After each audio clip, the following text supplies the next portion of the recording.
Hello and welcome to चलें जी। my channel. My name is Umar, where I try to give you useful information in a precise manner. और आज जिस topic पे हम बात करने वाले हैं वो बड़ा ही अहम टॉपिक है कि एक अजीब सा माहौल बना हुआ है। एक नई पॉलिसी, एक ड्राफ्ट, एक पेपर, एक रिकमेंडेशन और सजेशन जो हैं वो फिनिश गवर्नमेंट ने सबमिट की हैं। और वो ऐसी फिनिश गवर्नमेंट जिसमें कोई एक पार्टी जो है वो मेजोरिटी में नहीं है, एक कोलिशन है पार्टीज की। उसको लेके जो हमारे इंटरनेशनल वर्कर्स हैं और जो इंटरनेशनल यहाँ पे रहते हैं, उनमें एक बड़ी बेचैनी पाई जा रही है। They are like confused. फिर हर तरह की बातें भी सर्कुलेट कर रही हैं। कंटेंट क्रिएटर्स जो हैं, आपको पता है, वो बस जल्दी से जल्दी और पहले से पहले कंटेंट बनाने के चक्कर में बता रहे हैं। कुछ ऐसी बातें भी की जा रही हैं जिनका सिरे से ताल्लुक ही नहीं है उस ड्राफ्ट के अंदर। तो आज की जो वीडियो है, ये कोई हकाइक ऐसे नहीं मैं पेश करने वाला कि जो बहुत ही यूनिक है, जो सिर्फ मुझे ही पता है। ये ऐसी बात है कि जो सोर्सेज हैं जहाँ पे ये ड्राफ्ट आया है और उसमें जितने पेजेस हैं उसको पढ़ा गया है या उसमें से डाटा लिया गया है, तो हम सिर्फ उस पर बात करेंगे कि उन्होंने सजेशंस क्या दी हैं, वो क्या चेंज करना चाह रहे हैं, इमिग्रेशन के रूल्स में क्या तब्दीली होने वाली है, उनके सजेस्टिव मैयर्स हैं ये। अभी इम्प्लीमेंट नहीं हुए, अभी कोई लॉ नहीं बना। पहली चीज तो ये याद रखनी है कि अभी ये लॉ नहीं बना, अभी ये उन्होंने सिर्फ सजेशंस दी हैं। इसके ऊपर प्रोटेस्ट भी हो रहे हैं। पिछले दिनों हेलसिंकी में भी प्रोटेस्ट हुआ था। उसके अलावा ऑनलाइन पिटिशन बहुत सारी चल रही हैं। ज्यादा जो कंसर्न है मेरा वो ये है कि बहुत ज्यादा फॉल्स इन्फॉर्मेशन जो है ना वो भी स्प्रेड कर रही है। और लोग जो हैं वो जैसे जिसको समझ आ रही है वो उस तरह से बात कर रहे हैं। तो आज हम कोशिश करेंगे कि हम थोड़ा सा आपको भी समझाएं और खुद भी समझें इसको डिटेल से कि असल में हुआ क्या है, कहाँ कहाँ पे उन्होंने चेंजेस लाने की कोशिश करेंगे वो, और उन्होंने क्या सजेस्ट किया है। और ऑब्वियसली अगेन हमेशा की तरह मैं कोई हरफ आखिर तो नहीं हूँ। मेरे साथ हमारे जो हैं वो गेस्ट अवेलेबल हैं, जो कि लास्ट टाइम पिछले पॉडकास्ट में भी थे, प्रोफेसर अहमद शिराज, और very young professor from reputable institute. वो हम तो पढ़ा रहे हैं फिनलैंड में बड़े अरसे से।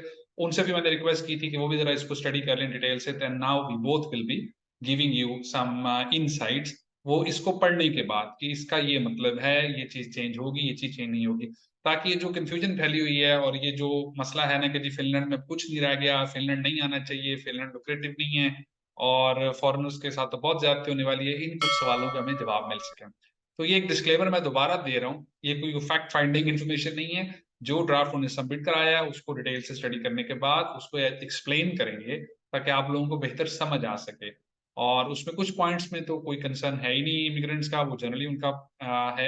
और कुछ पॉइंट्स में ऑब्वियसली चेंजेस आएंगी और उसमें कुछ चेंजेस वैसी भी होंगी जैसे वो कह रहे हैं। अब एक बात है कि अभी एक चैनल है, उसने कहा कि जी नेशनैलिटी का जो टाइम है वो बढ़ा के 10 साल कर दिया जाएगा। मतलब यूट्यूब पे कोई वीडियो थी, ऐसा कहीं नहीं लिखा हुआ उसके अंदर कि नेशनैलिटी को बढ़ा के उसका टाइम 10 साल हो जाएगा।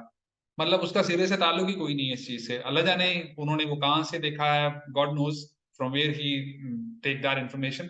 सो ये जो मिसरिप्रेजेंटेशन हो रही है और चीजें क्लियर नहीं है, उसके लिए आज हम ये इकट्ठे होके तो इस पर जरा बात करने वाले हैं। तो मैं फिर अपने गेस्ट को जो है वो बुलाता हूँ और उसके बाद हम फिर स्टार्ट करते हैं और हम वन बाय वन एक एक पॉइंट जो है ना उसको डिस्कस करेंगे। हेलो, अस्सलाम वालेकुम sir, can you hear me? जी, वालेकुम सलाम। अरे सर, कैसे हैं आप, मिजाज कैसे हैं? हाँ जी, बिल्कुल ठीक-ठाक हूँ और उम्मीद है कि आज का जो सेशन है, उसमें हम थोड़ी-सी जो फैक्ट फाइंडिंग हाँ हाँ। जो इन्फॉर्मेशन है, वो हम बता सकेंगे लोगों को। क्योंकि मौसम सर आपने कैसा है जो फिनलैंड का? जी, बड़ा अच्छा मौसम था। आज थोड़ी-सी बारिश हो रही है, वरना अदरवाइज़ तो टेम्परेचर बड़ा नॉर्मल चल रहा था, 20 सर प्लस रहने वाला आप था। घबराए हुए नहीं लग रहे, आप परेशान ही नहीं लग रहे, आप भी फॉरेनर रहे हैं, आपको डर नहीं लग रहा? नए रूल्स आ गए हैं, आपको निकाल देंगे, आपको ऐसा कोई डर नहीं लग रहा? नहीं, ऐसी कोई बात नहीं है। ऐसे इन रूल्स में ऐसी कोई डराने वाली बात तो है नहीं है। और ऑफ कोर्स इसमें थोड़ी-सी जो पॉलिसी है उसमें चेंज आएगा। अ, उसकी उसकी ऑब्वियस रीज़न जो है वो लोगों को बतानी भी चाहिए और पता पता भी होनी चाहिए। मैंने हमें भी ये चीज़ को रियलाइज़ करना चाहिए कि जब पॉलिटिकल सिस्टम्स आपके चेंज होते हैं फ्रॉम लेफ्ट टू राइट और फ्रॉम राइट टू लेफ्ट और सेंटर में, तो थोड़ी-सी पॉलिसीज़ में चेंजेस आती हैं। अच्छा तो सर, आप ऐसा ही फिनलैंड में भी हुआ है। राइट लेफ्ट की बात करें, सॉरी मैं आपको इंटरप्ट कर रहा हूँ, जो कि मैं करता रहूंगा बार बार। मैंने जी, पढ़ा जी। था एक न्यूज़पेपर में कि फिनलैंड जो है वो शिफ्ट कर गया है towards the right. There is a tilt towards the right, लेकिन फिनिश पॉलिटिक्स में फिनलैंड की जो सियासत है वो अब दाएं बाजू की सियासत बनती जा रही है। तो ऑब्वियसली ये तो सबको पता ही है कि राइट विंग जो होता है उसकी कुछ पॉलिसीज इमिग्रेशन को लेकर थोड़ी सी हार्श होती हैं। और वो उसको पुश करने की कोशिश करते हैं। तो मेरे ख्याल में ये मुनासिब होगा कि हम थोड़ा सा कॉन्टेक्स्ट दे दें पहले कि इस वक्त जो गवर्नमेंट बनी है, जो कि अप्रैल में इलेक्शन हुए थे 2023 में, उसके नतीजे में जो गवर्नमेंट बनी है उसमें कौन कौन सी पार्टीज हैं और उन पार्टीज का क्या एक जनरल सा एजेंडा है। तो ताकि कॉन्टेक्स्ट आ जाए हमारे देखने वालों को और सुनने वालों को, उनको फिर पता चल जाए कि अच्छा हुकूमत है किसकी। अब वहां से भी आइडिया हो जाएगा काफी कि अब आगे क्या हो सकता है, उसको हम बेहतर आप कह लें कि अंदाजा लगा सकते हैं। आपका क्या ख्याल है इसमें? जी बिल्कुल ठीक है, मेरा ख्याल है कि ये बड़ा अच्छा स्टार्टिंग पॉइंट होगा।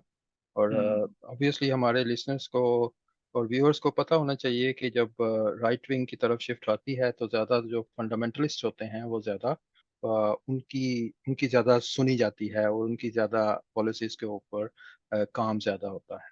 हम्म। और इसी वजह से जो यहाँ के नेशनलिस्ट हैं, स्पेसिफिकली जो ट्रू फिन्स पार्टी है, जो अभी उनका नाम चेंज होकर शायद फिन्स पार्टी हो गया है, तो वो फिन्स पार्टी वाले थोड़े ज़्यादा नेशनलिस्ट हैं। और उनका जो मेन जो मैनिफेस्टो है उसमें भी वो ज़्यादा आगे इसी चीज़ आगे। पे फोकस फोकस ज़्यादा है कि जो नेशनल जो हमारी वैल्यूज़ हैं उनको ज़्यादा फोकस किया जाए और उन पे ज़्यादा एम्फेसाइज किया जाए, और बजाय इसके हम्म। कि हम ज़्यादा इंटरनेशनल और ग्लोबल जो पॉलिसीज हैं या उनको हम थोड़ा उनमें सा जाया जाए।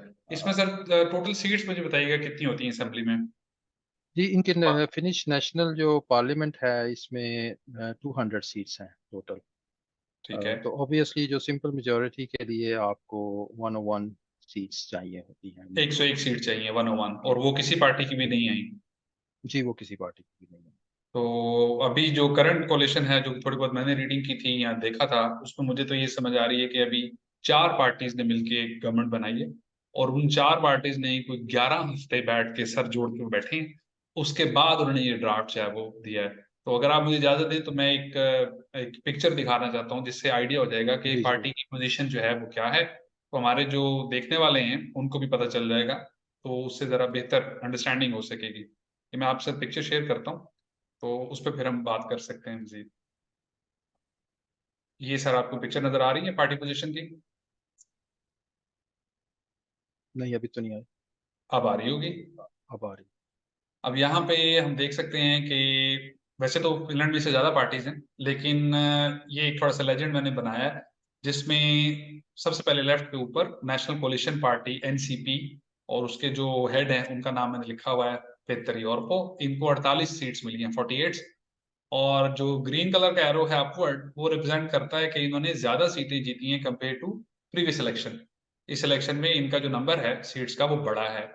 इसी तरह इसके साथ जो फिन्स पार्टी है, जिसके भी आप बात कर रहे थे, ट्रू फिन्स भी कहते हैं इसको, पेरुसो मलाइसत भी कहते हैं, basic Finn party, the nationalist party, उसमें जो रिका कोर्रा, ये इनकी हेड है, और इनकी भी 46 सीटें हैं, 46।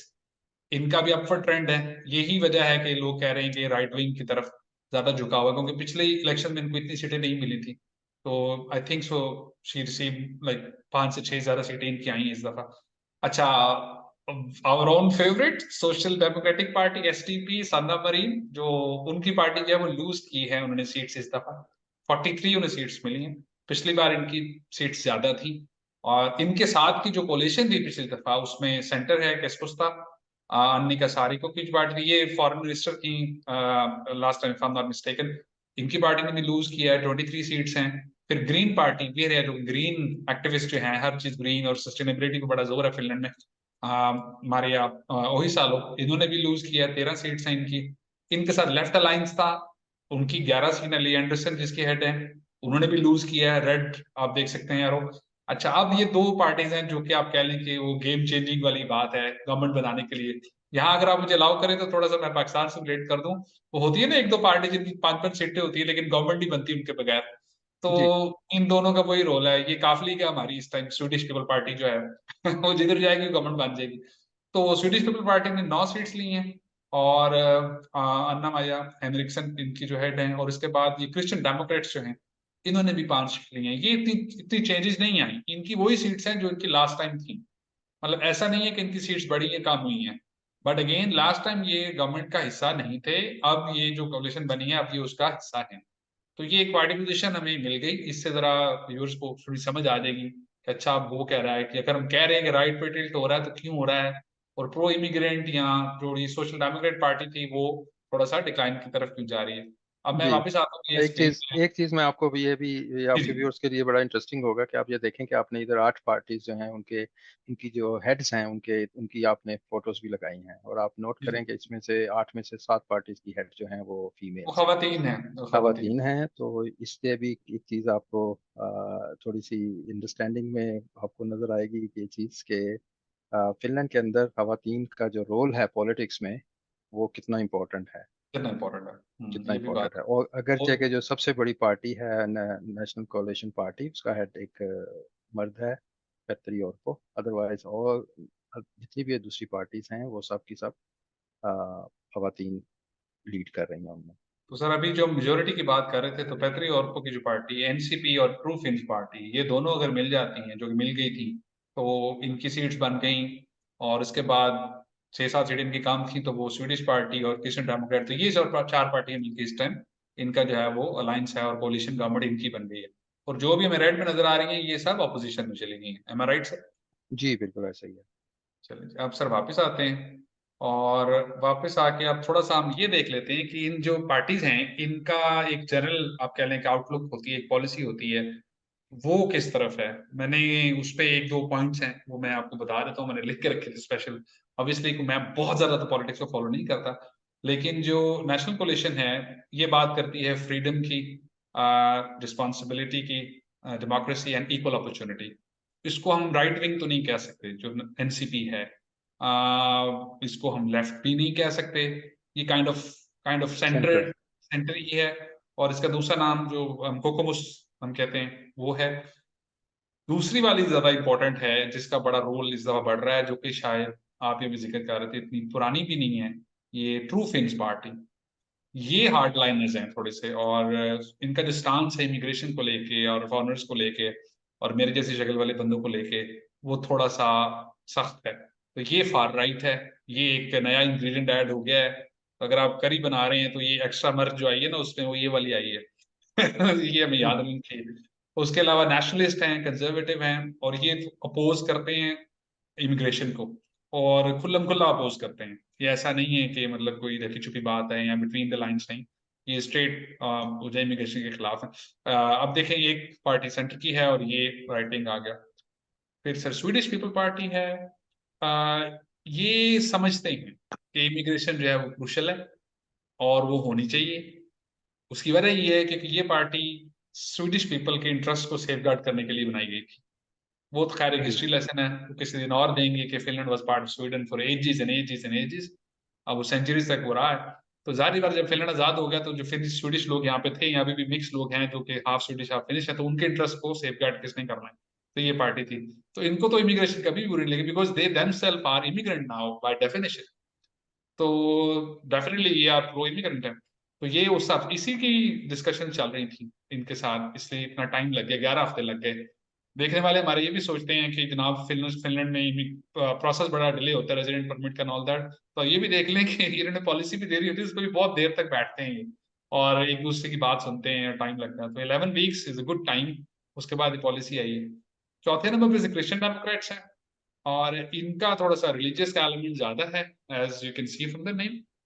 और ये बात करते हैं ह्यूमन डिग्निटी की, और ह्यूमन लाइंस पे ही ज्यादा लोगों को देखते हैं, और फैमिली और क्लोज कम्युनिटीज, इस पे ज्यादा फैमिली और क्लोज निटिंग की बात होती है कि मिलजुल के रहना चाहिए, ऑल दैट। इंडिविजुअलिज्म की बात नहीं है, कलेक्टिविज्म की बात है। अनफॉर्चुनेटली इनकी सीट्स कुछ ज्यादा नहीं है, जिससे हमें ये भी पता चलता है कि इनका जो नैरेटिव है वो इतना शायद पॉपुलर नहीं है। However, having said that, this time they are making the difference, क्योंकि इनकी वजह से ही गवर्नमेंट बन रही है। सर ये एक ब्रीफ आ गया, इसमें कुछ थोड़ा सा ऐड कर दें ताकि फिर हम पॉइंट्स पे चलें, जो कि बहुत परेशानी हो रही है आवाम को आगे। मेरा ख्याल है काफी काफी डिटेल के साथ आपने ये सारी जो पार्लियामेंट के अंदर जो नई पार्लियामेंट इलेक्ट हुई है इस साल, तो उसकी हम्म आपने बता दी है, उसकी सारी स्ट्रक्चर क्या है और कौन सी पार्टीज जो हैं वो इस वक्त गवर्नमेंट बनाने की पोजीशन में हैं। 4 पार्टीज हैं टोटल। तो वो चारों पार्टीज का आपने जनरली एक ओवरव्यू भी दे दिया है कि वो उनका मैनिफेस्टो जो है वो क्या है और वो किन चीज़ों के ऊपर, किन वैल्यूज के ऊपर ज़्यादा फोकस करती हैं। हम्म तो I think it is enough to start with.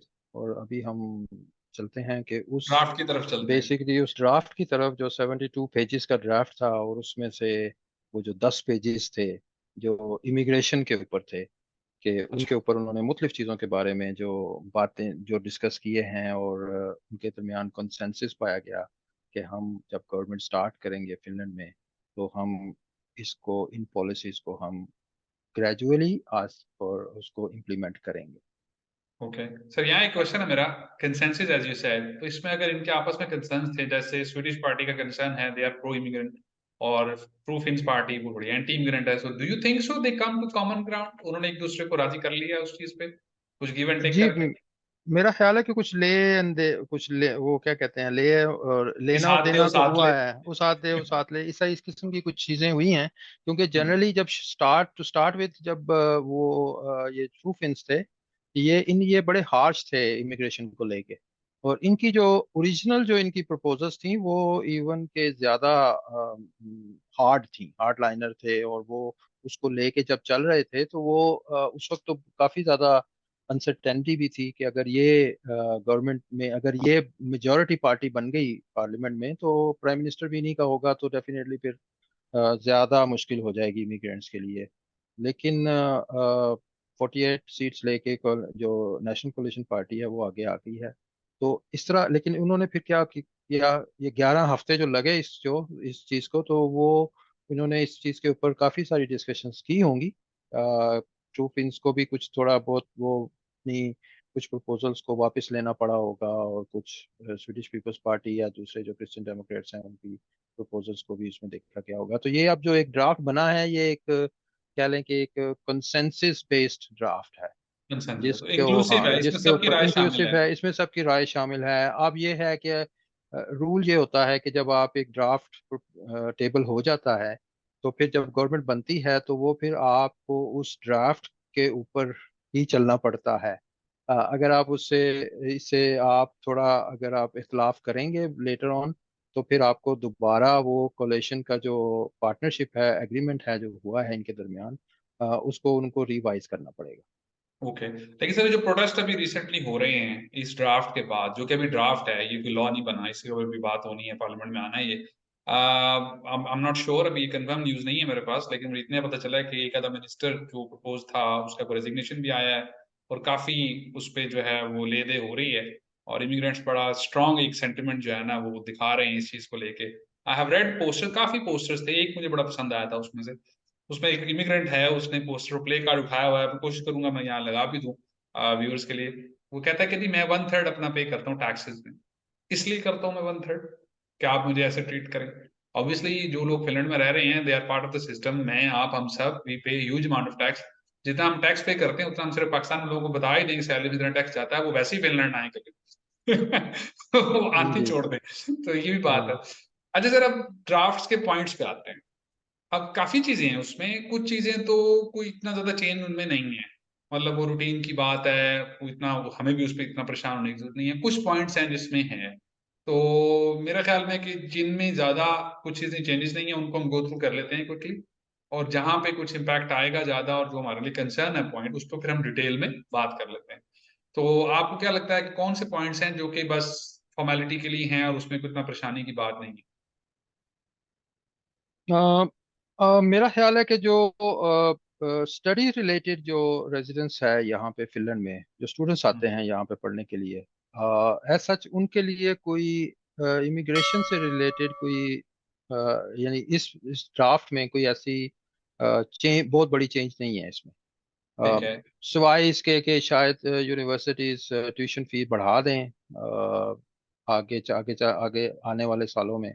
क्योंकि ये एक प्रपोजल है कि यूनिवर्सिटीज थोड़ा पैसे ज़्यादा जनरेट करें थ्रू ट्यूशन फी। और अभी जो कुछ यूनिवर्सिटीज़ हैं वो ऑलरेडी जो इनकी एवरेज ट्यूशन फी है एनुअल, उससे ज़्यादा ही ले रही हैं, कुछ कम ओके, ले रही हैं। कुछ तो कम ले जो रही। होगा ये कि वो थोड़ी एवरेज थोड़ी थोड़ी को बढ़ाने की तरफ वो उन्होंने प्रपोजल दी है कि जो एवरेज है वो बढ़े, ताकि जो कम ले रही हैं वो भी थोड़ी ज़्यादा फीस लें। तो ये आने वाले सालों में ये यूनिवर्सिटीज को शायद ये कहा जाएगा, यानी कहा जाएगा कि वो ज्यादा ट्यूशन फी चार्ज करें चार्ज करें। नॉन ईयू स्टूडेंट्स से, और इसके क्योंकि लिए ईयू स्टूडेंट्स बेसिस को क्या तो है? कोई फीस नहीं है। ऐसा क्यों सोचा है इन्होंने? मेन उसकी रीजन ये है कि वो ये चाह रहे हैं कि यूनिवर्सिटीज को ज्यादा ऑटोनोमस किया जाए, ताकि जो एजुकेशन का जो बजट है जो मिनिस्ट्री की तरफ से हर यूनिवर्सिटीज को मिलता है, उसको उसको कम किया जाए, और वो जो पैसे हैं वो दूसरी जगहों पे लगाए जाएं। ओके। मसलन इस ड्राफ्ट का जो जो पूरा प्रपोजल का जो इमिग्रेशन से खास तौर पर रिलेटेड है, उसका जो मेन जो पंच लाइन है वो ये है, वो ये चाह रहे हैं कि फोकस इमिग्रेशन से हटकर इंटीग्रेशन की तरफ चला जाए। ओके। कि इमिग्रेशन तो चाहिए, इमिग्रेट लोग, स्किल्ड वर्कर्स की जरूरत फिनलैंड में है, और ये इस नई गवर्नमेंट ने भी इस चीज को रिकग्नाइज किया है कि फिनलैंड को आगे चल के हमें स्किल्ड वर्कर्स की और लोगों की जो काम करने वाले लोग हैं वो उनकी जरूरत होगी फिनलैंड में।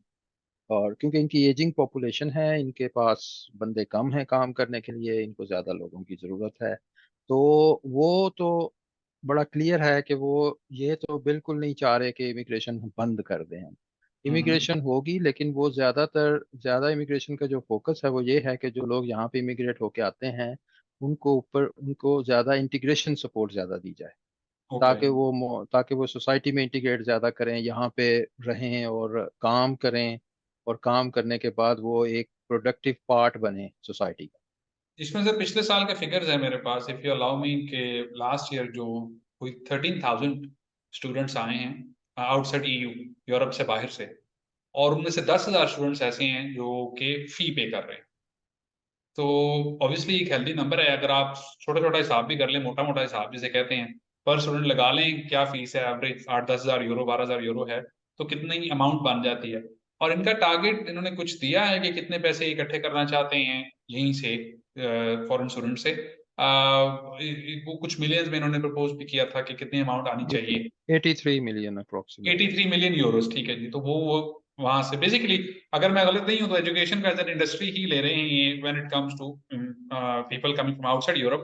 पहले वाली बात है ऑब्वियसली नहीं है, जिसमें यूके बड़े अरसे से कर रहा है और बड़ी कंट्रीज कर रही हैं, so they might have missed the bus, लेकिन अभी आ गए उस तरफ और इनके मुंह को भी खून लग गया है। अब पिछले साल भी इनको अच्छे स्टूडेंट्स आए हैं, उन्होंने पैसे भी दिए ठीक ठाक, तो अब ऑब्वियसली वो उसको घुमा के जैसे भी कह लें आप, स्कॉलरशिप दे के एक एक तो उनसे अमाउंट लेंगे। और they want revenue from there ना, वहां से पैसे आए, ताकि इनके जो लोकल अपना इनकी जो पॉपुलेशन है, जो बच्चे हैं, वो फ्री पढ़ेंगे, बाहर वाले पैसे देंगे और इनका बर्डन कम होगा और वो फिर दूसरी जगहों पे ये इन्वेस्ट करेंगे। जी ये तो क्लियर हो गया। तो स्टूडेंट्स के जी। लिए इमिग्रेशन का कोई प्रॉब्लम नहीं है, अभी फीस दो और अपने डॉक्यूमेंट्स पूरे करो तो आप फिनलैंड आ जाएंगे, आपके लिए कोई मसला नहीं। अच्छा जी, ये तो सर ये क्लियर होगी बात। अब ये बताएं कि मसला हुआ कहाँ है जिसको बहुत ज्यादा अवेला बन गया है। हाँ, मसला जो ज्यादा हुआ है वो है वर्कर्स के लिए यहाँ पे। जो जो काम करने यहाँ वाले पे लोग। जो काम के लिए आते हैं यहाँ पे, जो वर्कर्स रेजिडेंस परमिट पे फिनलैंड के अंदर आते हैं, उनके लिए एक तो इनकम लिमिट बढ़ाने की प्रपोजल है पर जी। मंथ की। और दूसरा ये है कि उनके लिए जो, अगर वो यहाँ पे लॉन्ग टर्म रहना चाहते हैं और वो परमानेंट रेजिडेंस लेना चाहते हैं फिनलैंड की, तो उनके लिए उस टाइम भी बढ़ा दिया गया है। ओके। जो प्रपोजल जरा है, जो चेंजेस चेंजेस प्रपोजल है। बता देते हैं कि इनकम लिमिट कितने से कितनी हो गई है। जी, वर्कर्स रेजिडेंस परमिट के लिए जो पहले इनकम लिमिट थी वो 1300 यूरो पर मंथ थी मिनिमम। उसकी बेस पे आपको यहाँ का रेजिडेंस परमिट मिल जाता था, मिल वर्कर्स जाता। Residence permit. अब वो जो प्रपोजल है उसके मुताबिक उसको बढ़ा के 1600 यूरो, 1600 यूरोस सो डिफरेंस जो पर है वो 300 यूरोज मंथ। का आ गया। जी, वो डिफरेंस जो है वो 300 यूरोस का 300 यूरोज का आ गया। उसमें आएगा। ठीक है। दूसरा ये और है कि जो मेन जो डिफरेंस है वो ये है कि जो पहले परमानेंट रेजिडेंस परमिट के लिए जो टाइम पीरियड था वो था 4 साल। यानी अगर आप यहाँ पे काम के लिए आते हैं और आप 4 साल यहाँ पे रहते हैं वर्कर रेजिडेंस परमिट पे, जिसको यहाँ पे ए टाइप ए परमिट परमिट बोला भी कहते जाता है। हैं। जी तो जी। अगर आप ए टाइप पे हैं और आपके पास आप 4 साल यहाँ पे फिनलैंड में रह चुके हैं, तो आप एलिजिबल हैं परमानेंट रेजिडेंस के लिए। उसको बढ़ाकर जो प्रपोजल है वो 6 साल करने की प्रपोजल है। 2 साल लेकिन उसमें ऐड उसमें, हुए हैं। हाँ, लेकिन उसमें कुछ कंडीशंस ऐसी हैं जिसमें 4 साल still can be remained acceptable. As acceptable. वो हम आगे चल के बताते हैं उसमें कि वो कंडीशंस क्या हैं, लेकिन जनरली जो मैं अभी आपको वो बता रहा हूँ कि जो प्रपोजल्स हैं कि जो वर्कर्स आते हैं उनके लिए एक तो इनकम लिमिट बढ़ गई, और दूसरा उनके लिए टाइम पीरियड भी बढ़ गया। मैं एज अ वर्कर आया फिनलैंड में 2024 में। मेरा वर्क परमिट है ए परमिट। तो मुझे अगर परमानेंट रेजिडेंस लेनी है फिनलैंड में तो मुझे 6 साल यहाँ गुजारने हैं। पहले जी 4 साल मैं स्टूडेंट नहीं हाँ, आया, मैं एज अ वर्कर आया।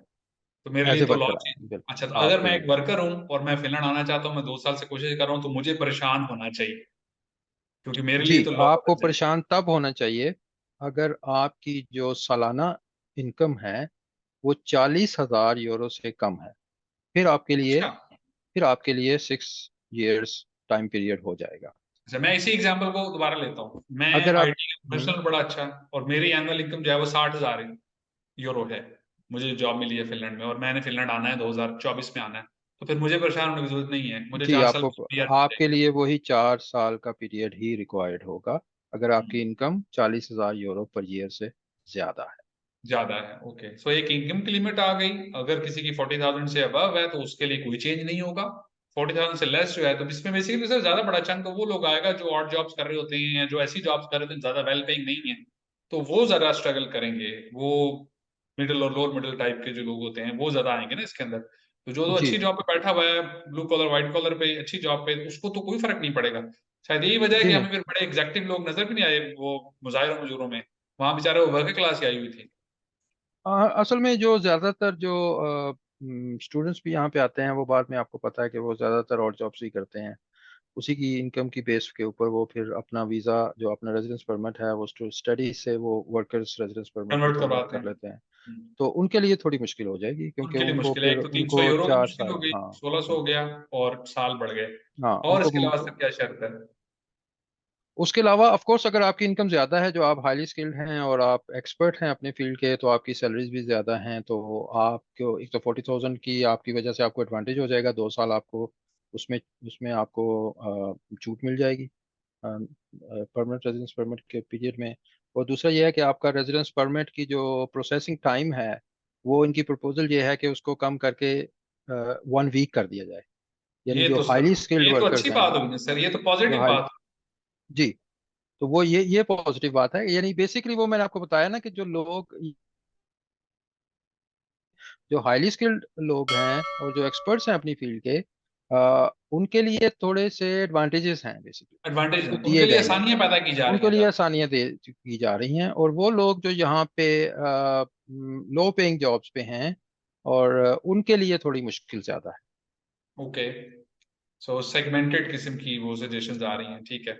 ये भी ठीक है सर। अच्छा, फिर इसमें जो मैंने सुना है वो और सॉरी पढ़ा भी है वो यही है कि 2 साल, सॉरी जो एक्सटेंड कर रहे हैं टाइम, 6 साल हो गया। मिसाल के तौर पे अब मैं एक लो लेवल की जॉब कर रहा हूँ, मेरी सैलरी 40,000 से कम है। तो मेरे लिए अब पीआर 6 साल के लिए है। और फिर मुझे फिनिश लैंग्वेज का भी टेस्ट देना है जो कि पहले पीआर के लिए नहीं होता था। पहले आपको जी परमानेंट बिल्कुल। रेजिडेंस वैसे ही मिल जाती थी। अब पीआर के कई नाम हैं। पीआर, पक्का वीजा और ये और वो पता नहीं क्या कुछ कहते हैं उसको। हाँ अब आपने भी सुना अब होगा। अब तो जो है उनके ना लिए फिर अब लैंग्वेज सीखनी पड़ेगी। जी बिल्कुल मेरा ख्याल है कि अब ये जो दो दो पॉइंट्स मैं आपको क्लियर कर देता हूँ जो ज्यादा सबसे ज्यादा क्रिटिकल हैं जिसके ऊपर ज्यादा रिएक्शन भी आ रहा है। एक तो ये है कि लैंग्वेज रिक्वायरमेंट्स जो हैं वो अब सबके लिए हो जाएंगी जो भी यहाँ पे परमानेंट रेजिडेंस लेना चाहता है फिनलैंड में चाहे वो हाईली स्किल्ड वर्कर है चाहे वो नॉन हाईली स्किल्ड वर्कर।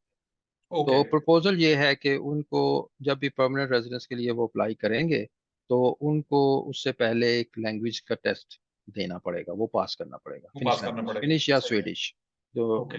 दोनों लैंग्वेजेस में से किसी का भी वो कर सकते हैं। तो एक तो ये है कि उनको लैंग्वेज लाजमी चाहिए।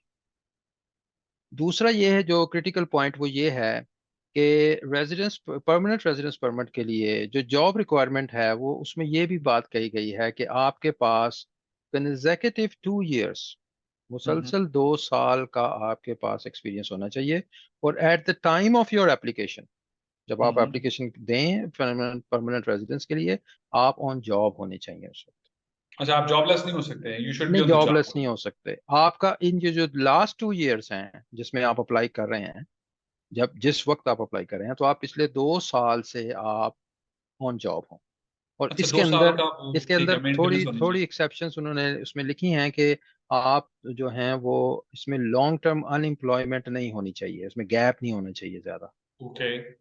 कि आपने कुछ ज़्यादा जो है वो मतलब जॉब शिफ्टिंग में अगर आपके 2-4 वीक्स लग गए हैं तो वो एक्सेप्टेबल है, लेकिन अगर आपने जॉब छोड़ दी और उसके बाद 6 महीने तक आप अनएम्प्लॉयमेंट के बेनिफिट्स लेते रहे और दोबारा आपकी जॉब हो गई, तो फिर वो जो टाइम पीरियड है वो जिसमें आप अनएम्प्लॉयड रहे हैं वो टाइम पीरियड काउंट नहीं होगा। काउंट नहीं होगा, ओके। जी। तो अच्छा, दो तो साल इसमें का जो, ऑब्वियसली, ये दो चीजें हाँ, हैं, दो, एक तो लैंग्वेज रिक्वायरमेंट और दूसरा 2 साल की आपके पास experience, job on job experience मुझे एक होना चाहिए। एग्जांपल बनाने दें ताकि सुनने वालों को आसानी हो जाए। मैं 3 साल जॉब पे रहा हूँ, मेरी सैलरी 40,000 से कम है। चौथे साल मेरी जॉब चली गई, मुझे 6 महीने लग गए दूसरी जॉब ढूंढने में, और फिर मेरा ये चौथा साल भी पूरा हो गया। तो बेसिकली 4 साल नहीं हुए मेरे, तो 3.5 साल हुए, क्योंकि 6 महीने तो मैं उस पर रहा था, तो मुझे अप्लाई नहीं करना। अब मुझे मजीद 2 साल काम करना है, टोटल जब मुझे 6 साल हो जाएंगे, फिर से वो देखेंगे कि इस पूरे टाइम पे ये अनएम्प्लॉयड तो नहीं हुआ, बेनिफिट पे तो नहीं गया। अगर सब नहीं है तो फिर मुझे पीआर मिल जाएगी, और अगर ऐसा कुछ है तो फिर वो डिले हो जाएगा। और ऑब्वियसली मुझे लैंग्वेज तो पास करनी ही करनी है, चाहे मैंने जो लो लेवल जॉब करनी है या हाई लेवल जॉब करनी है। When I wanted to stay in Finland on permanent basis, I should pass the language test. Otherwise, भूल जाएं पीआर शेयर। पहले तो सर वैसे भी मिल जाती होती थी, लोग सिर्फ रह रहे होते थे फिनलैंड में, टाइम पूरा हुआ तो जनाब जमा करा दिए पेपर और जी उनका आ बिल्कुल। जाता था। अब वो सारी सहूलतें खत्म, हाँ, और जो इस तरह की, लूप इस तरह होल्स की थे वो चीजें। टाइट हो जाएंगे। जी बिल्कुल सही कह रहे हैं आप कि पहले से इसमें इतनी सख्ती नहीं थी। अब थोड़ी सी जो लग ऐसे रहा है कि जो नई गवर्नमेंट जब ये पार्लियामेंट में जाएगी, ये प्रपोजल्स और इस पर डिस्कशंस होंगी, सो स्टिल अभी हम इस वक्त बैठे हुए ये नहीं कह सकते कि ये ऐसा लॉ बन होगा। चुका है, ये ऐसा ही होगा। इसमें हो सकता है कि पार्लियामेंट में जब डिबेट हो तो इसमें कुछ चेंजेस आ जाएं। जैसा कि एक और चीज जिसके ऊपर बहुत ज्यादा रिएक्शन आ रहा है वो है 3 मंथ्स नोटिस पीरियड। कि हम्म। वो ये कहा जा रहा है कि अगर आप यहाँ पे जॉब के लिए आते हैं और आपकी जॉब खत्म हो जाती है किसी वजह से, आपको कंपनी निकाल देती है या आप रिजाइन कर देते हैं, तो आपके पास जो दूसरी जॉब लेने का टाइम पीरियड है वो मैक्सिमम 3 मंथ्स है। तो अगर ओके। आप 3 मंथ्स के अंदर अंदर आपने अगर दूसरी जॉब सिक्योर नहीं की तो आपका रेजिडेंस परमिट जो है वो रिवोक हो जाएगा और आपको वापस जाना पड़ेगा। ये जो चीज़ है ये भी एक प्रपोजल है। तो अभी ये पार्लियामेंट में जाएगा इसके ऊपर, क्योंकि काफ़ी ऑलरेडी इमिग्रेंट्स जो हैं वो इस पे रेजिस्ट कर रहे हैं, इस पे डिमॉन्स्ट्रेशंस भी हो रही हैं काफ़ी सारी। तो इसका मतलब यही है कि जब ये डिबेट के लिए पार्लियामेंट में पेश होगी ये चीज़ें तो शायद इसमें चेंजेस भी आ। हम्म। लेकिन अभी ये बड़ा क्रिटिकल इशू है क्योंकि 3 महीने का टाइम तो जनरली आप भी समझते हैं, मैं भी समझता हूँ, मैं भी जॉब करता हूँ इधर। इंटरव्यू तीन भी नहीं महीने आता का सर, टाइम दो जो दो है महीने वो, तो इंटरव्यू हाँ, नहीं आता। तीन तीन महीने का टाइम बहुत शॉर्ट है। इसमें आप बड़ा अनलाइकली होता है कि किसी को जॉब खत्म हुई और उसको विद इन 3 मंथ्स अगली जॉब भी मिल जाए। साल साल नहीं तो मिलती। हाँ, उसमें जो है वो टाइम पीरियड लगता है क्योंकि प्रोसेसेस स्लो हैं। यहाँ पे आपको इंटरव्यू के लिए कॉल की जाती है, हो सकता है आपके 2 या 3 इंटरव्यू होंगे, फिर उसके बाद जाके आपका कोई एप्टीट्यूड टेस्ट वगैरह भी हो सकता है, उसके बाद जाके आपको फाइनल, आपको कॉन्ट्रैक्ट आने में बाज़ औक़ात 6 महीने भी लग जाते हैं, साल भी लग जाता है जैसे आप कह रहे हैं। हम्म। तो ये आई थिंक ये काफ़ी क्रिटिकल है। इस पे इस प्रैक्टिकल भी नहीं है, इतना लगता भी नहीं है अभी वो लगता भी एक नहीं है, और मैं, मुझे भी हाँ फीलिंग तो ये अभी आ रही वो, है कि शायद ये थ्रू एंड थ्रू ऐसे तो नहीं हाँ, होगा, उसमें चेंज अभी होगा। वो, इससे सर एक लिंक, एक पॉइंट करता हूँ जो मैंने देखा है, आपने भी देखा होगा, कि जो वर्कर्स इनको चाहिए जिसकी हम बात कर रहे थे, मैंने इसके ऊपर वीडियोज भी बनाई हुई है कि फिनलैंड को स्किल वर्कर चाहिए, और मैं इस पर बात अक्सर करता हूँ, काम करने वाला बंदा चाहिए इन्हें। ऑब्वियसली कौन चाहेगा कि उनके सिस्टम पे आके बर्डन बन जाए, उन्हें तो काम वाले कमाऊ पुत्र जिसे कहते हैं वो चाहिए। एक मुझे फनी वाकया याद आ रहा है, पाकिस्तान में भी 2 बेटे होते हैं या 3 होते हैं, माँ पहले रोटी उसको देती है जिसने काम पे जाना होता है, जिसने घर बैठा होता है उसको रोटी भी बाद में मिलती है, क्यों? कि उसने उन्हें जी दफ्तर जाना है, तो जो काम पे जाता है उसको वहां पे भी प्रिविलेज दी जाती है। तो ये तो खैर वो इतनी अचंभा बात मुझे तो नहीं लग रही। अच्छा, अब वो कहते हैं कि जी जो वर्कर्स हमने बुलाने हैं उसके लिए उन्होंने कुछ सेगमेंट्स, जोग्राफिकल सेगमेंट जो है ना वो आइडेंटिफाई किए हैं, कि जी कहाँ से बुलाने हैं। 3-4 कंट्रीज के नाम उसमें लिखे हुए हैं कि जी कहाँ कहाँ से बुलाने हैं। उसमें एक तो ब्राजील है, बेसिकली जो ब्रिक्स की कंट्रीज हैं उसमें से भी ब्राजील आ गया। फिर इंडिया है। It is quite I opening for everybody, obviously Indians के लिए तो अच्छी खबर है, और पाकिस्तानियों को भी इसमें इसको छाई देनी चाहिए, बाकी को लेना चाहिए, अपने आप को बिल्डअप करें, स्किल्स को इम्प्रूव करें। तो इंडिया, फिर फिलीपींस, और एशियन एक और कंट्री इसका नाम है वियतनाम। तो ना इसमें बांग्लादेश का नाम है, ना इसमें पाकिस्तान का नाम है, ना नेपाल है, ना भूटान है, ना और कुछ नहीं है। इसका मतलब ये 4 कंट्रीज को वो टारगेट करेंगे, यहाँ से जो skilled work force, labour force, man power, doesn't matter how you want to put it, इनको वो बुलाने की कोशिश करेंगे। तो आप इसको कैसे देखते हैं सर? हालांकि पाकिस्तान में भी तो बहुत ज्यादा बंदा आता है और आना भी चाहता है। जी बिल्कुल बंगाली वो। भी बहुत सारे हैं पाकिस्तान में, नेपाली भी अच्छा बहुत इस सारे हैं फिनलैंड अच्छा इसमें जो है ना, ये एक चीज बड़ी गौरतलब ये है कि ये उनकी जो प्रपोजल है, इसमें ये टारगेटेड रिक्रूटमेंट की बात की गई है। में। इट डज नॉट मीन कि दूसरे कंट्रीज से जो स्किल्ड वर्कर्स हैं उनको यहाँ पे नहीं बुलाया जाएगा, या उनको वो उनको वेलकम नहीं किया जाएगा यहाँ पे। जो रूल बनेगा वो सबके लिए होगा। अच्छा। ये जो आपकी रिक्रूटमेंट पॉलिसीज होती हैं, जैसे कि गवर्नमेंट को, लेट्स से कि कोई आपको नर्सेस चाहिए, गवर्नमेंट के हेल्थ हॉस्पिटल्स के लिए उनको नर्सेस चाहिए, या उनको कंस्ट्रक्शन वर्कर्स चाहिए, या ऐसी चीजें चाहिए जो जैसे रेस्टोरेंट में उनको चाहिए वर्कर्स स्टाफ चाहिए, स्टाफ क्लीनर्स के की लिए। बहुत डिमांड है। हाँ वो, ये एक पॉलिसी सजेशन है कि जो रिक्रूटमेंट हो वो आप इन कंट्रीज को टारगेट करें, 4 कंट्रीज को। लेकिन प्राइवेट जो कंपनीज हैं यहाँ पे, वो they are not bound to follow this policy. Okay. अगर एक आईटी की कंपनी है और उसको एक अच्छा वर्कर पाकिस्तान से मिल रहा है, या उसको बांग्लादेश से मिल रहा है, या नेपाल से मिल रहा है, या किसी भी दुनिया के कंट्री से मिल रहा है, तो वो वहां से वो हायर कर सकते हैं लोग। ओके। तो it okay. Does not mean कि ये at the cost of other nationalities, ये 4 कंट्रीज को ही सिर्फ वीजे जारी होंगे जारी वर्कर्स के होंगे, लिए। अच्छा ऐसा नहीं है, तो ऐसा अगर नहीं है, आपकी ऐसा कंट्री का नहीं है। नाम नहीं है तो परेशान नहीं होना इसमें। नहीं नहीं नहीं नहीं, ऐसा नहीं है, ऐसा नहीं है। हाँ ये है कि अगर उनको, लेट्स से जैसे मैंने कहा कि गवर्नमेंट को चाहिए लोग वर्कर्स, गवर्नमेंट की जो इंस्टीट्यूशंस हैं, गवर्नमेंट की जो हॉस्पिटल्स हैं यहाँ पे, या यहाँ पे उनकी जो गवर्नमेंट की जो इदारे हैं, उनमें उनको वर्कर्स चाहिए, तो वो उनकी जो टारगेटेड रिक्रूटमेंट जो प्लेसेस होंगी, वो उन्होंने कहा है कि हम तो ये चार होंगे। इन 4 कंट्रीज में से हम हायर करेंगे। तो ये बेसिकली गवर्नमेंट टू गवर्नमेंट ज्यादा ये होता है, म्यूचुअल एग्रीमेंट्स होते हैं इनके ज्यादा। ऑलराइट। तो उन्होंने कहा इसमें कि सर हम इन 4 कंट्रीज को फोकस करेंगे जिनके फोकस साथ हम करेंगे, म्यूचुअली अभी तो क्या करेंगे। हम ये जी कह बिल्कुल। सकते हैं कि इन 4 कंट्रीज की जो फॉरेन पॉलिसी है वो काफी अलाइंड है और बेहतर जा रही है, उनके जो रिलेशन है फिनिश गवर्नमेंट के साथ बेहतर है, तो बेसिकली जी इट्स अ बिल्कुल। एक फेलियर है ये हमारा और दूसरी कंट्रीज का, एशियन कंट्रीज का, ऑन फॉरेन ऑफिस लेवल, कि they were not able to establish themself, वो कर नहीं पाए। और तथा उनके मैन पावर तो सबके पास है और बड़े अच्छे अच्छे हैं, तो मेरे ख्याल में इस पे उनको क्रेडिट देना चाहिए हमें कि जी दे, बिल्कुल। उन्होंने अपनी जगह बनाई है ना इसमें, ये एक जी बात है। बिल्कुल, उन्होंने काम किया है इसके ऊपर। उनकी एम्बेसीज जो हैं वो बेसिकली वो बड़ा काम करती हैं यहाँ पे, इन मुल्कों की। और हम्म। उनके साथ इनके ऑलरेडी काफी सारे इनके एग्रीमेंट्स हुए भी होते हैं, उसके साथ वो काम भी कर रहे होते हैं। तो इसलिए वो देखते हैं, फिर वो फीडबैक लेते हैं लोगों से, कंपनी से, कि कौन से कंट्रीज के वर्कर्स जो हैं वो ज्यादा यहाँ पे आके इंटीग्रेट हो रहे हैं और ज्यादा बेहतर तरीके से काम कर रहे हैं। तो फिर गवर्नमेंट भी उन्हीं पॉलिसीज को आके फिर परस्यू करती परसू है। करती है, सही है, सही है। अच्छा सर, एक और पॉइंट है जो बड़ा इंपॉर्टेंट है, मेरा ख्याल है ये काफी रेलेवेंट है और जिसपे हमें भी कंसर्न होना चाहिए। फिनलैंड हमेशा से चैंपियन रहा है और एटलीस्ट कहते तो रहे हैं ये कि इसमें कोई फर्क नहीं करते ये, बोथ आर इक्वल, लोकल भी फॉरेनर भी, ये वो मिडिल ईस्टर्न कंट्रीज की तरह कोई खारजी और वतनी का कॉन्सेप्ट नहीं है। तो यहाँ पे अब लग ऐसा रहा है कि यहाँ पे भी ये फर्क करने वाले हैं। जो ये ड्राफ्ट है इसमें कुछ लाइनें लिखी हुई थी, मैं पढ़ देता हूँ कि differential social security and benefits, differential, कि एक जो फिनिश सिटीजन है और दूसरा जो अभी इमिग्रेंट है, उन दोनों को जो सोशल सिक्योरिटी और बेनिफिट्स मिलेंगे उसमें कुछ फर्क होगा। बुनियादी चीजें तो मिलेंगी, जो बेसिक सोशल सिक्योरिटी है जो राइट वो तो होगा, लेकिन ऐसा नहीं हो सकता कि एक फिनिश नेशनल है और फिनिश है और एक जो है फिनिश नेशनल नहीं है, दोनों को एक जैसा बेनिफिट मिले, जो कि पहले बहुत सारी चीजों पे सेम ही था। इस पे सर थोड़ी सी बात करते हैं कि इसको आप कैसे देखते हैं। तो ये तो फिर वो स्टेट एक्सेप्ट कर रही है रेसिज्म को, क्या ये कहना चाहिए मुझे थोड़ा सा आगे बढ़ के?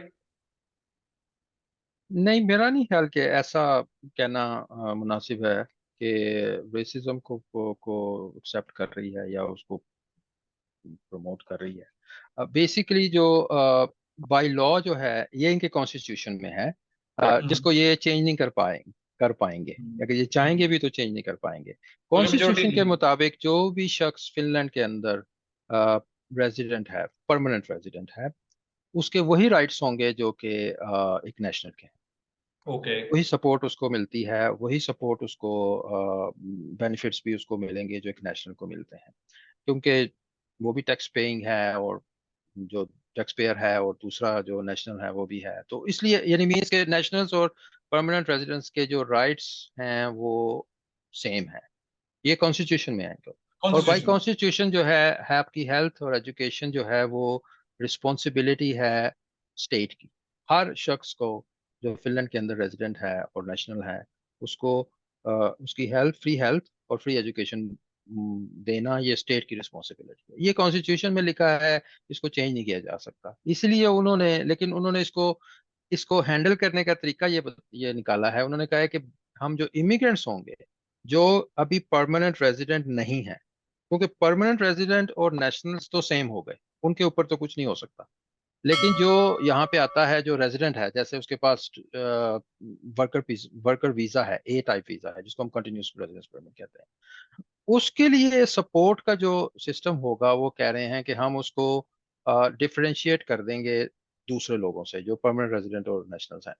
इस तरह कि वो एक एक जनरल सपोर्ट मॉडल उन्होंने रिकमेंड किया है, कि बजाय इसके कि उसको मुख्तलिफ किस्म की सब्सिडीज दी जाएं जो कि नेशनल्स को मिलती हैं। आई सेपरेटली मीन दी आपको जाए। हाउसिंग की भी मिलती है, आपको एजुकेशन अगर आप स्टडी कर रहे हैं तो आपको स्टडीज की वो भी सब्सिडी मिलती है, प्लस आपको चाइल्ड अलाउंस भी मिलता है, और आपको डिफरेंट किस्म की और भी सब्सिडीज हैं जो मिलती हैं।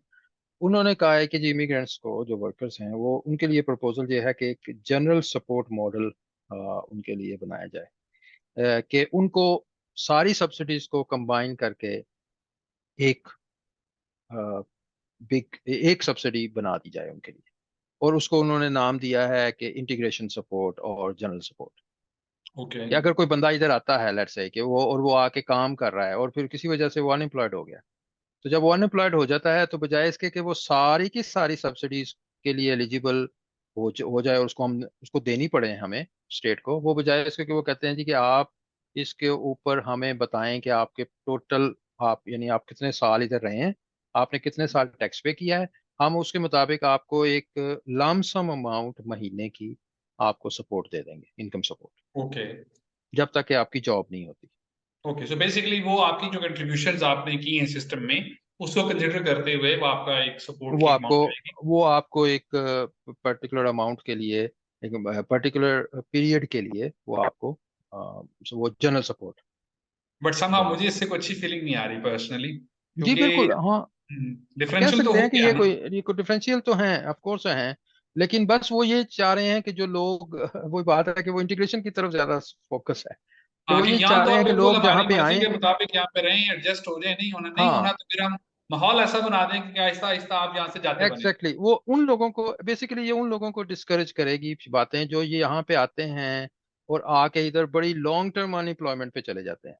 क्योंकि ओके। उनको ये पता होता है कि अगर मेरे बच्चे हैं और मेरी बीवी भी है और हम घर में रह रहे हैं तो मुझे घर का किराया भी मिल जाएगा फ्री, मुझे अनएम्प्लॉयमेंट बेनिफिट्स भी मुझे भी मिल जाएंगे, बेगम को भी मिल जाएंगे या स्पाउस को मिल जाएंगे, बच्चों के भी चाइल्ड अलाउंस मिल जाएंगे। तो बहुत सारे लोग ऐसे हैं जो सिर्फ इसलिए काम पे नहीं जाते क्योंकि उनको काफी सारी सपोर्ट गवर्नमेंट की तरफ से मिल रही होती है। मिल जाए, उनको टारगेट कर रहे हैं कि तो काम वो करने वाले। बेसिकली ये उनके लिए, उनको डिस्करेज करने के लिए कि आप अगर आए हैं तो आप उसको एज सुन एज पॉसिबल, अगर आप अनएम्प्लॉयड हो गए हैं तो आप उसको जल्द से जल्द उसको दोबारा आप एम्प्लॉयमेंट में आए, आप बेसिकली वर्किंग क्लास में आए, बजाय इसके कि आप घर बैठ जाएं और सपोर्ट लेते रहें जब तक कि आपका रेजिडेंस परमिट वैलिड है और आप उसमें जो है वो जो गवर्नमेंट के ऊपर जो बेसिकली वो टैक्स पेयर्स के ऊपर बर्डन आ जाता है इससे। बर्डन आ जाता बहुत है। सारे लोग अगर अनएम्प्लॉयमेंट पे चले जाएं और बेनिफिट सारे लेने शुरू कर दें तो डेफिनेटली फिर उसके लिए तो डेफिनेटली बर्डन आता है, सही है। तो ये बेसिकली उसके लिए, अगर आप काम पे हैं इधर और आपकी एक जॉब चल रही है और आप उसके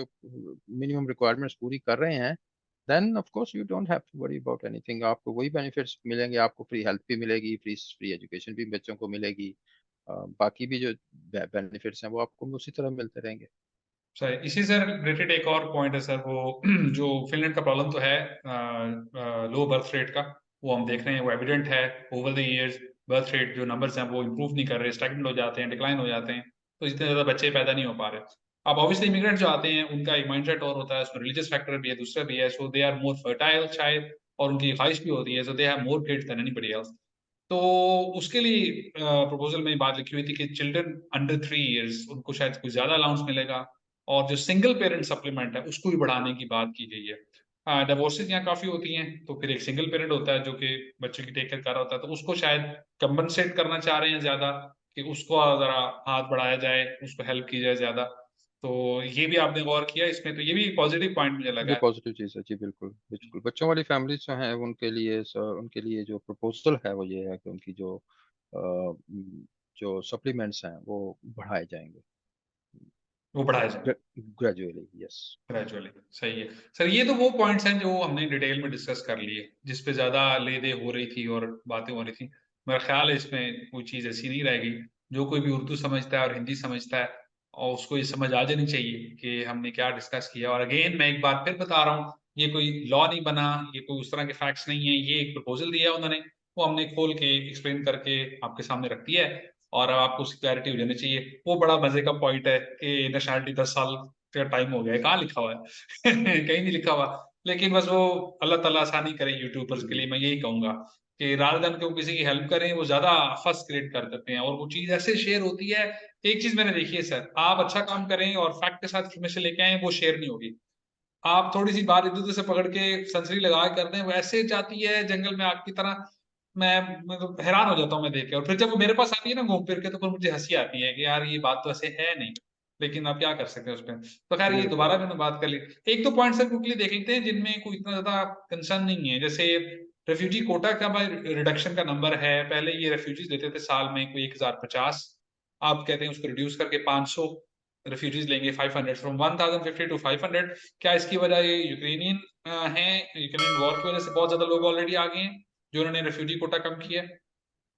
हाँ, शायद इसी ये भी वजह है कि वो ज़्यादातर जो हैं वो अभी तक जो फोकस था वो ज़्यादातर मिडल ईस्ट और एशियन कंट्री से ज़्यादा रेफ्यूजीज आते थे। आते तो थे वो उसको शायद उन्होंने उनका प्रपोजल में यही है कि वो ज़्यादा जो फोकस होगा वो ईस्टर्न यूरोपियन और यूक्रेनियन और ये इस तरह के जो उनकी countries तरफ होगा, उनकी तरफ होगा। फिर सर लोग अक्सर पूछते हैं कि फिनलैंड आना है जी, कंपनी सेटअप करनी है, कितनी इन्वेस्टमेंट लगाएं तो मैं सेट हो जाऊंगा एंड ऑल दैट। तो उनके लिए एक खबर है जो कि थोड़ी सी इतनी अच्छी नहीं है, कि यहाँ पे एक्सप्लॉइटेशन करते हैं लोग फिर भी, एम्प्लॉयर जो हैं। उसके बारे में प्रपोजल है कि उनकी मॉनिटरिंग जो है वो ज्यादा सख्त की जाएगी।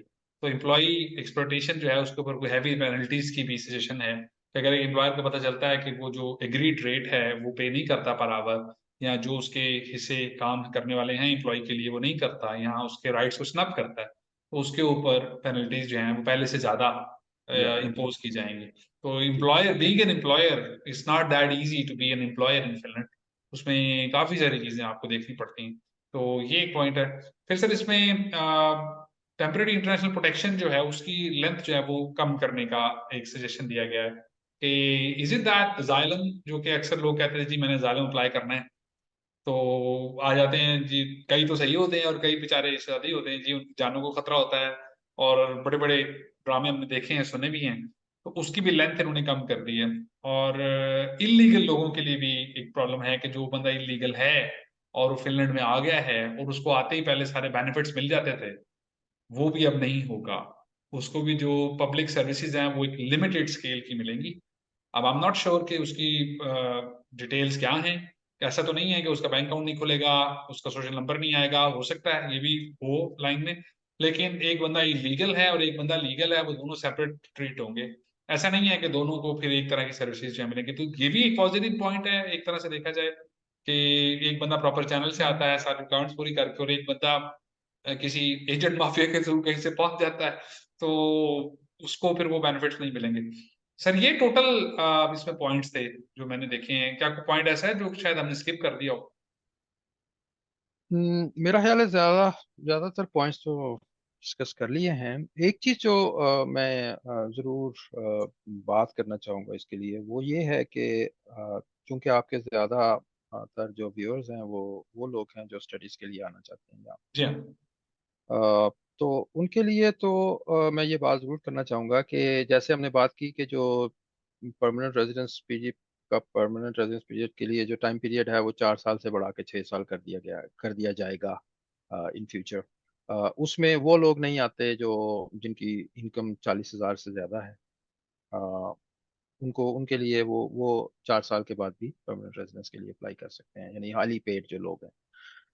दूसरी जो इंटरेस्टिंग चीज है वो ये है कि वो लोग जो यहाँ पे स्टडीज के लिए आते हैं और अपनी डिग्री कंप्लीट कर लेते हैं, यानी वो लोग जो कि जिनके पास फिनिश डिग्री होल्डर हैं, वो लोग जो हैं उनके लिए भी वो 4 साल ही है, चाहे उनकी इनकम 40,000 से कम ही क्यों ना हो। कम ही क्यों ना हो।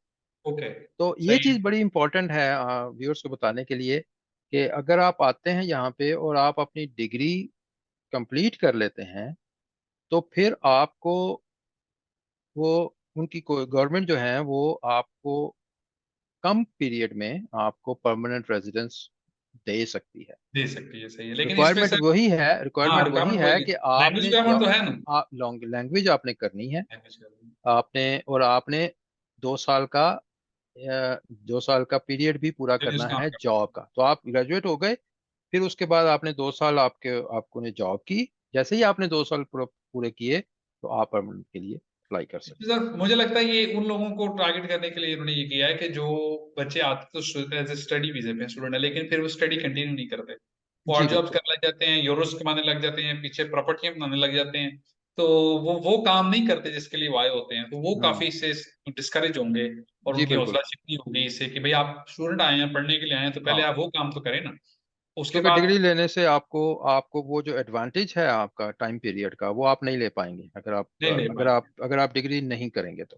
अगर तो आप डिग्री फर्स्ट कर थिंग इज लेंगे तो आपके पास डिग्री टाइम पीरियड करेंगे। कम होगा और हम्म। आपको वो जल्दी आप ये प्रोसेस कंप्लीट कर सकते हैं। तो इसमें गाइस एक बार मैं फिर रिपीट कर देता हूँ कि ज्यादा इंपॉर्टेंट ये है कि अगर आप एज ए स्टूडेंट आ रहे हैं और आपका पहला काम, जो पहली प्रेफरेंस, पहली प्रायोरिटी, तरजीह नंबर एक जो है वो ये होनी चाहिए कि मैंने अपनी डिग्री पूरी करनी है। मुझे वहां जॉब मिल रही है जी, मुझे वो इंटर्नशिप मिल रही है, वो these can be handle later, वो बाद में देखा जाएगा। पहले अपनी डिग्री पूरी करें, उसके बाद आप अपना वर्क वीजा अप्लाई कर सकते हैं, वो जॉब सेट वीजा भी मिलता है उसके बाद 1 साल का। उसमें फिर आप लैंग्वेज सीखें, लैंग्वेज सीखने किसी स्कूल से सीखें प्रॉपरली। और वो सीखने के बाद जो एक तरीका है कि एक वक्त में एक काम किया जाए, सारा कुछ इकट्ठा ही नहीं करना, तो वो करने के बाद आप जॉब ढूंढे, प्रॉपरली जॉब करें, तो उनको आप बुरे नहीं लगेंगे। आप पढ़ने के लिए राइट। आए, आपने पढ़ाई पूरी की, आपने जबान सीखी, कल्चर के बारे में सीखा, इंटीग्रेट हो गए, जॉब मिल गई। कौन निकालेगा आपको अगर आप पूरे तरीके से ऐसे चलते हैं? अब जब आप खुद से साइंसदान बनते हैं, स्टडी छोड़ दी, 2 सेमेस्टर की, एक मिस करा दिया, इधर निकल गए, उधर निकल गए, 4 साल हो गए, दो की बजाय स्टडी पूरी नहीं हुई, डिग्री चल रही है, थीसिस फंसा हुआ है, तो भाई फिर प्रॉब्लम्स आएंगे, और फिर वो एकदम से ही आएंगे और हर तरफ से आएंगे। फिर आपसे संभाला नहीं जाएगा। मेरा ख्याल है सर आप समझ आ जानी चाहिए। अब भी अगर किसी को समझ नहीं आती, तो फिर सर ये हाथ उठा के दुआ है उससे, फिर अल्लाह ही समझाएगा, फिर हमारे बस की बात तो नहीं है। जी बिल्कुल बिल्कुल ऐसे ही है कि मसलन अगर अगर आप फिनलैंड के अंदर आना चाहते हैं फॉर एनी रीजन, बेसिकली जी जी। जॉब के लिए या आप स्टडीज के लिए, तो और आप लॉन्ग टर्म यहाँ पे रहना चाहते हैं, तो आपके लिए जो सबसे आइडियल सिचुएशन वो यही है कि आप इंटीग्रेट करें अपने आप को। इंटीग्रेशन में जी आप सबसे पहली जो चीज़ होती है वो लैंग्वेज। लैंग्वेज जो है वो मैं बहुत सारे लोगों को ये कह कह के थक चुका हूँ कि जब भी आप पहले आते हैं इधर, मैं खुद भी जब आया था तो ऑफ कोर्स मैंने भी इस चीज़ पे फोकस नहीं किया, लेकिन ओवर द इयर्स ये चीज़ मैंने रियलाइज की कि ये जो लैंग्वेज वाला काम है ये आपको शुरू में करना पहले करना चाहिए। करना चाहिए, करना क्योंकि चाहिए ऑब्वियसली जिस कंट्री में आप आते हैं तो आप वहाँ पे जो सबसे पहली जो आपका जो बैरियर होता है वो लैंग्वेज बैरियर होता है। कल्चरल शॉक्स तो लगते हैं, लेकिन आप जल्दी उससे आप पता चल जाता है कि यहाँ पे यू किस तरह नेविगेट। कल्चरल आप मैनेज कर डिफरेंसेस लेते कितने हैं और हमने उसको किस तरह नेविगेट करना है, उसको किस तरह हमने उसको हैंडल करना है। लेकिन लैंग्वेज बैरियर जो है वो बड़ा मुश्किल होता है कवर करना।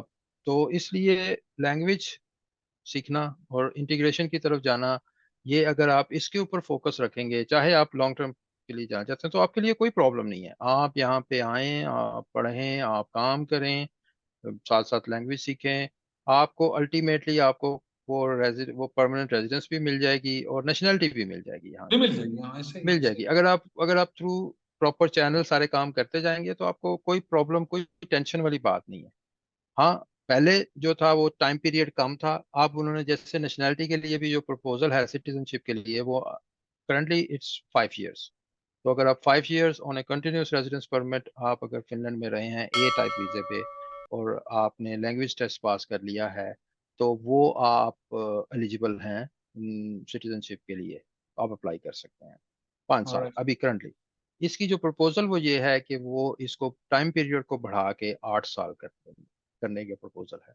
और दूसरी जो प्रपोजल वो ये है कि नेशनैलिटी के लिए जो लैंग्वेज टेस्ट है उसके साथ एक सिविल टेस्ट भी डाला जाए। यानी वो सिर्फ आपको आपकी लैंग्वेज को टेस्ट ना करे, बल्कि आपकी जो फिनलैंड के बारे में जो एक आपका जो इंफॉर्मेशन है, फिनलैंड के अंदर लॉज के बारे में, सिविल राइट्स और ये सारी चीजें, आपकी सोशल सिक्योरिटी, इन चीजों के बारे में भी वो आपको टेस्ट करेंगे कि आपको वो भी पढ़ना पड़ेगा। क्योंकि ओके, नेशनैलिटी के लिए वो चाह रहे हैं कि वो लोगों को उन लोगों को नेशनैलिटी दी जाए जिनको फिनलैंड के बारे में ज्यादा पता मैं हो। मैं सर आसान कर देता हूँ और सुनने वालों के लिए। पका हुआ सेब चाहिए उन्हें, जो बिल्कुल तैयार हो जाए। थोड़ा सा भी सेब कच्चा होगा ना, दाएं से बाएं से, वो उन्होंने ऐसे करके क्रेट में से निकाल देना है। मेरा ख्याल है ये क्लियर हो जाएगा। तो आप आएंगे, आप यहाँ पे रहेंगे, समझे कि आप वो एक तरह के उस मोड में चले गए हैं। जैसे आपने कच्चे सेब बता रहे, उसको एक ट्रे में रख दिया और ट्रे का नाम फिनलैंड है। अब आपके ऊपर सीजनिंग हो रही है, आप स्टडी कर रहे हैं, फिर आप लैंग्वेज सीख रहे हैं, सारा कुछ कर रहे हैं। सर्टेन टाइम के बाद अगर आप बिल्कुल लाल हो गए हैं, रेडी हो गए हैं, तैयार हो गए हैं, पक गए हैं, तो आप रहेंगे। और अगर नहीं है तो फिर आपको निकाल के बाहर कर देंगे, मुंह से नहीं कहेंगे, निजाम ऐसा बना देंगे कि आपको जाना पड़ेगा। हाँ, सर ये क्लियर सख्ती हो कर गई देंगे। बात? ये मैंने बहुत सख्ती आसान करके बता दिया। सख्ती तो कर देंगे। ये चीज तो बड़ी वाज़ेह है, ये चीज बात है, वाज़ेह है। और खास तौर पे जो फिंच पार्टी है, उनके उनके उनके हाँ, ये बड़ी मैनिफेस्टो में। चीज है कि ये कि जो नेशनैलिटी है, जो फिनिश सिटीजनशिप है, वो सिर्फ उन लोगों को दी जानी चाहिए जो लोग फिनलैंड के अंदर पूरे तरीके से इंटीग्रेट हो चुके हैं, इसके सिस्टम को समझ चुके हैं, इसके लॉज को समझ चुके हैं, और लैंग्वेज भी आती है। तो वो ओके। बेसिकली उनका ये मानना है कि अगर कोई बंदा फिनलैंड में आता है और उसके पास परमानेंट रेजिडेंस हो गई है, so then basically he or she has all the rights hmm. what a Finnish citizen has। हाँ, तो फिर उसको नेशनलिटी देने तो की जरूरत नहीं है। उसे नेशनैलिटी की जरूरत नहीं है ना। फिर वो कहते हैं जी कि आप इधर रहें, आपके पास परमानेंट रेजिडेंस है, आप इधर रहें, आपके सारे काम उसी तरह ही होंगे जो नेशनल्स की तरह होते हैं। तो आपको नेशनैलिटी ही की क्यों जरूरत है, आपको वो पासपोर्ट ही क्यों चाहिए? आप हम्म। सारे काम आपके हो रहे हैं, आपको सारे बेनिफिट्स मिल रहे हैं आपके, वो बाई कॉन्स्टिट्यूशन इनको देने हैं, जो जो यहाँ के परमानेंट भी हैं। तो जब वो कहते हैं जी कि फिर आप नेशनैलिटी के लिए हम इसको इतना आसान क्यों रख दिया, हमने नेशनैलिटी हर एक को क्यों दे रहे हैं सही हम है। उनको तो दें जो इंटीग्रेट हो चुके हैं सिस्टम में, जो हम जैसे हैं, वो बन चुके हैं। यानी लैंग्वेज भी आती है उनको, वो हमारे कल्चर को, हमारी जनरली हमारी हाँ, कंट्रीज के वो वो लॉज वो को टाइम पे समझते आ हैं, भी जाते हैं, वो वो लेट टाइम नहीं पे आ आते जाते हैं। हैं। तो वो तो झूठ वो नहीं बोलते बेसिकली हैं। वो उनका ये जो वो मैंने जो शुरू में बताया था ना कि जो फोकस है वो इमिग्रेशन से ज्यादा अब इंटीग्रेशन की तरफ इंटीग्रेशन है। की तरफ है। तो अगर आप फिनलैंड आए और आपका ये प्लान है कि मैंने परमानेंटली यहाँ पे ही रहना है और यहाँ की सिटीजनशिप लेनी है, तो फिर आपको अब आइंदा आने वाले फ्यूचर में आपको इंटीग्रेशन की तरफ ज्यादा फोकस जाना करना चाहिए। पड़ेगा, इस पे सर मजीद अदरवाइज बात भी, आपको हाँ, सिटीजनशिप नहीं मिलेगी। इस पे मजीद बात भी हो सकती है। और मैं एक बात यहाँ बताना चाहूँ अपने व्यूअर्स को, ऑब्वियसली ये कोई फाइनल नहीं है अभी, दीज आर सजेशन और ये प्रपोजल है। इस पे जब ये जाएगा असेंबली में, वहाँ पे डिस्कशन होगी, पार्लियामेंट में चीजें आगे चलेंगी, देन इसकी फॉलो वीडियो आएगी और उस वक्त फिर हम इसको कंपेयर करेंगे कि ये बातें प्रपोज की गई थी और अब क्या क्या चीजें इंप्लीमेंट हो गई हैं, क्या लॉ बन गया है और क्या नहीं बना, और क्या चीज निकल गई है। तो इसको आप ध्यान में रखिएगा और फॉलो करते रहिएगा। और आपके इर्द गिर्द अगर कोई बंदा फिल्म आने का ख्वाहिश बंदा है, या आना चाहता है, या आप खुद आना चाहते हैं, तो ये पॉडकास्ट आपके लिए बहुत इंपॉर्टेंट, आप सुनिएगा। और इसके अलावा मजीद किन टॉपिक्स के ऊपर आप चाहते हैं कि हम बात करें, क्योंकि कलेक्टिवली अगर देखा जाए कंबाइंड एक्सपीरियंस, सर हम दोनों का कलेक्टिव एक्सपीरियंस फिनलैंड में, वो मेरा ख्याल है 20+ ईयर्स का हो गया है। कोई 7वां साल तो मुझे हो गया है और आपको तो इससे भी ज्यादा टाइम हो गया है। तो you can get expert opinion on that. तो आप काइंडली हमें कमेंट्स में बता सकते हैं कि आप और मजीद किस टॉपिक पे चाहते हैं कि हम बात करें। Again, we are not lawyers और हम कोई लॉ मेकर्स तो नहीं है, but we can share experience and we can get you the right information. Decision आपका अपना है, फैसला भी आपका होगा, नतीजा भी आप ही को भुगतना है। ये दोनों चीजें आपने जेहन में रखनी है। Sir thank you very much again for today. और आज हमने थोड़ा सा डिफरेंट किया बिकॉज मौसम की वजह से, आज बारिश आयल थी और हम एक जगह पे इकट्ठे नहीं हो सके। तो थैंक्स टू द टेक्नोलॉजी, उसकी वजह से हमने ये आज रिकॉर्ड कर लिया। और इंशाल्लाह दोबारा फिर किसी टॉपिक में हम फिर बात करेंगे। And thanks viewers, do like, subscribe and share the channel, and I will see you around. Take care, bye bye. Thank you.